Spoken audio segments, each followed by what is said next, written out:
சாமானிய நாயகன், தமிழக தாய மீட்க உறுதி கொண்ட ஒரு மகன். அடித்தட்ட பார்த்தவன், அரியணையும் பார்த்தவன், புரட்சி தலைவி வழி புலியனவே நடந்தவன்.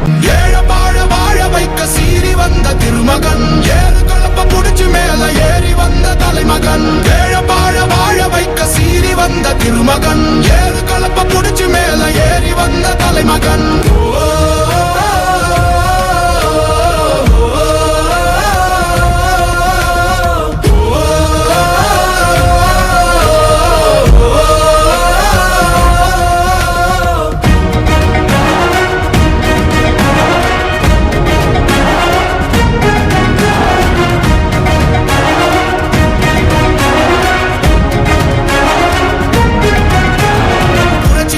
எழுச்சி பயணம் புயலா உருவாச்சே, பல வருஷம் கழிச்சு நினைச்ச கனவு நிஜமா நடந்தாச்சே. புரட்சி தமிழர் எழுச்சி பயணம் புயலா உருவாச்சே, நம்ம சேரும் போது வெற்றி வந்து விழுந்தா.